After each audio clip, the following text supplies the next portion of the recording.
The ceasefire between Israel and Hamas is in a sort of limbo period. Phase 1 is expired. The details for Phase 2 were supposed to be worked out by now, but aren't. So will there be a return to fighting in Gaza, or should Israelis and Palestinians still hold out hope that the ceasefire will turn into something more permanent?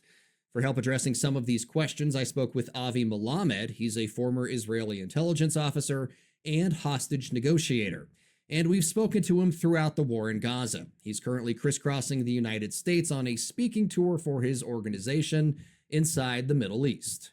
Lots happened since the last time we spoke. As far as I understand it, and correct me if I'm wrong, the Israel-Gaza ceasefire deal is still kind of in Phase 1. Negotiators are trying to iron out next steps. Is that an accurate description? Yes, that's correct. I mean, formally, Phase 1 came to an end a couple of days ago, but there is now a kind of like interim phase that was not originally planned in between Phase 1 and Phase 2. So now there are attempts to endure, sort of speaking, Phase 1 in order to try to facilitate another phase of release of hostages in return of release of Palestinians that are imprisoned in Israel.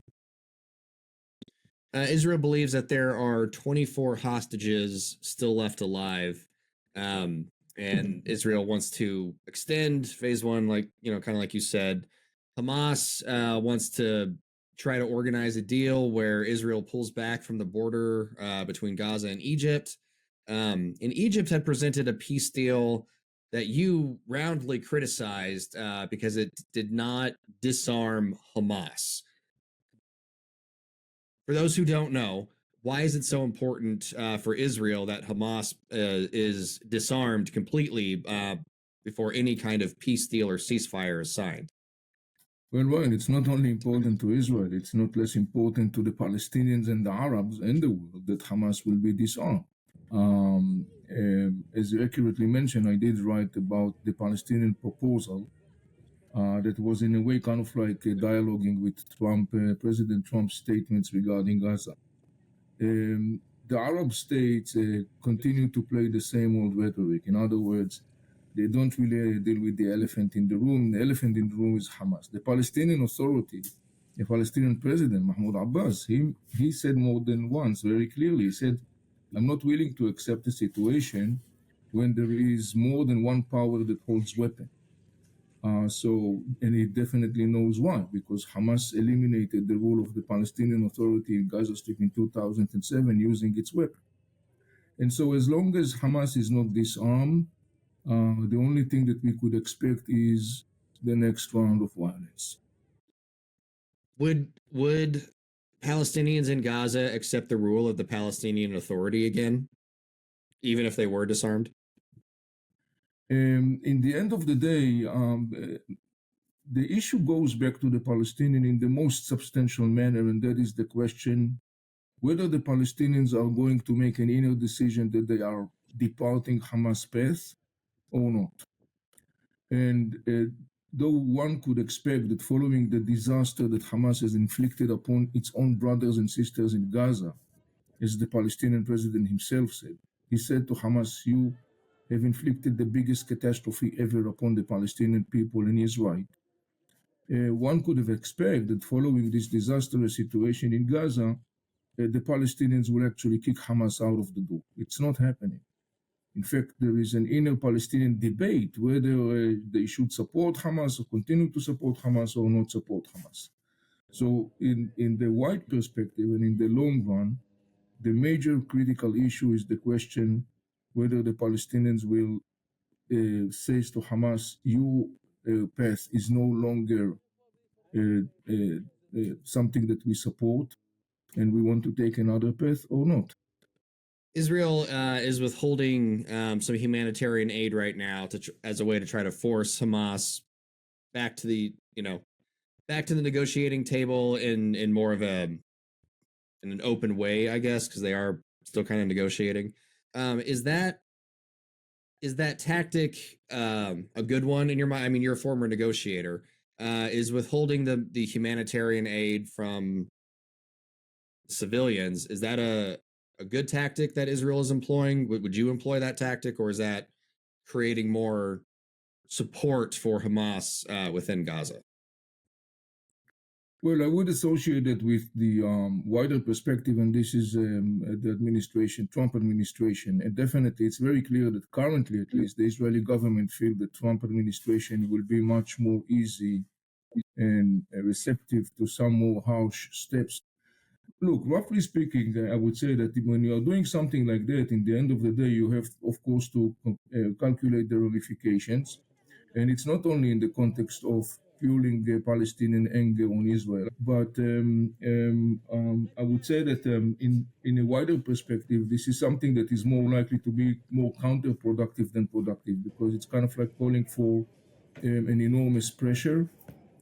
It's going to isolate Israel more and more in the international community. It's going to play, in a way, to the hands of Hamas rhetoric. So this is kind of like a tool that I would say, if you use that tool, you have to very, very carefully, meticulously kind of like calculate whether the outcomes of what you're going to do are going to be much more counterproductive than productive. You had mentioned President Trump. You and I have talked about President Trump's plan before to when he said, the U.S. would take over Gaza, the Palestinians there would be relocated, maybe temporarily, but would be relocated. The last couple of days, the Trump administration has kind of walked back that statement a little bit. President Trump had also tweeted out or posted a video on Truth Social, an AI-generated video with, I'm sure you saw it, gold statues of Trump, the belly dancing Hamas fighters. Is the Trump White House and the rhetoric coming from the White House, is that productive to peace talks? Do you think that still is? I think the phrase you used before is, at least it adds something new to the conversation and it's moving it forward. How do you feel today with the last couple of weeks now behind us? Look, I'm not surprised about this belly dancing, and I don't want to say necessarily if this is the most significant thing. It wasn't really the most significant thing to start with, in the sense that in the end of the day, President Trump basically says nobody is going to force Palestinians out of Gaza. But the issue here is, in the end of the day, that when following Trump's proposal or statement, I would put it this way, we saw this hustle bustle in the Arab world, and then we saw this counter Egyptian plan or program that has been formally adopted by the leaders of the Arab world. And there has been a reaction to Trump administration to that program, and the reaction was that this is not sufficient, and rightly so, particularly because of the issue of the disarmament of Hamas. It seems to me right now that what we are watching is kind of like a tennis court or a ping pong table, where they are basically throwing this program from side to side. My last question for you, Avi, is how do you feel? I guess my last question for you is, are you hopeful that a peace deal that will bring the 24 living hostages home and the bodies of those who remain in Gaza, are you hopeful that a deal will be made still, or is that hope kind of dying? There is a lot of space or room for significant concern about it, because it seems currently that we are kind of like in an impasse. However, I don't exclude the possibility that there will be some sort of like some step or act that will break the circle, sort of speaking, and maybe lead to some sort of kind of a deal. But again, the question is, in the end of the day, whether there is going to be such an accumulative pressure on Hamas to the point that Hamas basically will really face no choice but other than conclude the deal. So Hamas needs desperately to come forward with some sort of like achievement, and it seems like that in the end of the day, the more the time goes by, it seems like that the probability of being able to come out with this victorious achievement that will justify all the disaster it has inflicted, it seems like that in course of time, that ability is kind of like fading away. And so